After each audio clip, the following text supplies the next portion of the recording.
All right, my talk is Business Cycle Theories, Symptoms versus Causes. There are a plethora of explanations and solutions from the various schools of economics to the boom-bust cycles. Each of the various theories proposes a cause. What was the event or action that causes the boom-bust cycle? Furthermore, each of the theories also provides a cure. What can be done to alleviate boom-bust cycles? Each of the business cycle theories are at odds with one another, proposing different causes and thereby different cures. In essence, each theory is in conflict with one another. Obviously, this audience knows which business cycle theory describes the boom-bust cycle most accurately and correctly, namely the Austrian business cycle theory, developed by Ludwig von Mises, pushed forward by F.A. Hayek. Although there are methodological differences between the various schools of thought, I propose that many of the other business cycle theories are in one respect correct, but only just a little correct. The theories aren't correct in that they are able to identify symptoms. However, these theories are detrimentally wrong because they could not identify the root cause, thus proposing the wrong cure. The business cycle theories we are examining are associated with the following economists. F.A. Hayek of the Austrian School, of which Hayek won the Nobel Prize. Milton Friedman of the Chicago School. Hyman Minsky, who has come out of nowhere as of late. Our next speaker will delve into the details of Minsky. And undoubtedly, our favorite economist of all, last and certainly least, John Maynard Keynes. With each of these economists, we will examine the following. We will touch on how each economist proposes the economy produces sustainable growth. We will briefly describe each of these economists' respective business cycle theories. And then we will discuss whether or not their theory they propose identifies a symptom or a cause. Sustainable growth. Hayek once said, before we can even ask how things might go wrong, we must first explain how they could ever go right. So in that spirit, let's examine how each economist views the economy going right. According to Hayek, sustainable growth comes from savings through time. As described by Professor Garrison in his capital-based macroeconomics slideshow with that fancy PowerPoint and interlocking graphs and animations, there can either be savings, investing, or consumption. But the key to this is time. What is saved today can be used for either investment or consumption tomorrow. The structure of production lengthens. There is no deus ex machina, aka government intervention or the Fed. Sustainable growth occurs from the market coordinating time and interest. Now, how does Friedman view sustainable growth without the use of deus ex machina? You got me there. How does Minsky view sustainable growth? You got me there as well. And how about our good friend Keynes? Nada. Zilch. Friedman, Minsky, and Keynes do not have an explanation of how things go right, of how the economy produces sustainable growth. But strangely enough, they were able to develop a theory of how things go wrong. But none provide explanations of sustainable economic growth, sans a deus ex machina. So, let's take a look at how things can go wrong. Let's take a look at each of these business cycle theories. First, the correct business cycle theory from Hayek. The central bank artificially lowers interest rates, not to mention creates fiat money. With cheap money easily available, consumers are less likely to save and more likely to consume. Furthermore, entrepreneurs attempt to utilize the cheap money by investing. All things being equal, consumers spend on things they otherwise wouldn't spend, and entrepreneurs invest in projects they otherwise would not invest into. In essence, there is overconsumption and overinvestment. This spurs the boom. The structure of production can't decide whether it needs to lengthen or shorten. There is a growing imbalance between savings, consumption, and investment. Eventually, the malinvestment and overconsumption of capital becomes readily apparent, and the economy busts. According to Hayek, the boom is a crisis, and the bust resolves the crisis.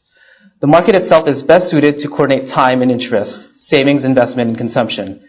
The ultimate cure would be to eliminate central banking and allow for competing private currencies. Let's take a look at Friedman. In regards to cause, the literature is unclear as to what Friedman thinks is the actual cause. In some sources, he references a large supply shock. In other references, he points to central bank not keeping up with the fluctuating money supply. Friedman thinks the business cycle is a monetary phenomenon. Furthermore, the cure to the business cycle, according to Friedman, is with monetary policy. The central bank must fluctuate money supply accordingly. Hence, Friedman and his ilk are nicknamed the monetarists. Minsky, on the other hand, provides an interesting theory. Minsky's theory is called the financial instability hypothesis. When I first was reading about his proposed cause, I thought I was reading in Austrian. Minsky suggested that fluctuations in credit and interest rates entice borrowers. He divided borrowers into three types: hedge borrowers, speculative borrowers, and Ponzi borrowers. Easy credit allows more borrowing. These borrowers contributed to the accumulation of insolvent debt. Banks then tighten credit, and the economy contracts. This is called the Minsky moment. However, Minsky's cure gave it away that he was no Austrian. He posited that a free market economy inevitably produces the boom-bust cycle unless government and the central bank step in to regulate. Keynes suggested that economic instability stems from several causes: the fluctuations in aggregate demand, speculation, and just the very nature of man, or what Keynes refers to as animal spirits. Keynes uses the term animal spirits to define a spontaneous urge to action. Keynes's cure for the bust was to boost aggregate demand via a strong fiscal policy. The government needs to prime the pump through deficit spending in order to get the economy back on its feet. It is the combination cures of both Friedman and Keynes' fiscal policy, Friedman's monetary policy, that runs rampant in mainstream economics today. Now, the question remains, are the alleged causes of Friedman, Minsky, and Keynes actually just symptoms? But before we get to that, let's get rid of some of the alleged cures. A strong monetary policy, government intervention, and strong fiscal policy advocated by Friedman, Minsky, and Keynes, respectively, will not work to cure the bust. Ironically, it is the strong monetary policy, government intervention, and fiscal policy itself that leads to the boom and thus the bust. We can't cure the economy with the problem that started it. The economy needs to be given the chance to heal itself. Now to the symptoms. Friedman suggested business cycles are due to supply shocks and money supply. This is actually a symptom. Supply shocks can be seen as what Hayek refers to as the lengthening or shortening of the structure of production. In terms of money supply, Friedman suggested that cause was not enough money going around. But he did not take into account time. Consumers and investors alike need to save. Both these causes are actually just symptoms. Minsky suggested business cycles are due to easy credit and eager borrowers. This falls under what Austrians call malinvestment and overconsumption. Easy money is being spent or invested where it otherwise would not. The cause is not the eager borrower nor the easy credit. What caused the easy credit the question is, what caused the easy credit in the first place? In other words, the cause is the central bank. Easy credit and hence eager borrowers are merely symptoms of the central bank policy. Likewise, Keynes suggested that animal spirits and loss of aggregate demand is the cause of the boom-bust. It is obvious that fluctuations in aggregate demand is a symptom because something had to cause aggregate demand to drop. It's kind of like saying it's raining because water is falling from the sky. Why is water falling from the sky? Why is aggregate demand fluctuating? It's not the bust we look at, but the unsustainable boom to find the answer to this question. As for animal spirits, individuals will act in their own self-interest according to the information individuals have. If the information is distorted, the individual's actions will be distorted. The economy was distorted by the cause, artificial inflation of the money supply via the central bank. Hence, animal spirits is just a symptom as well.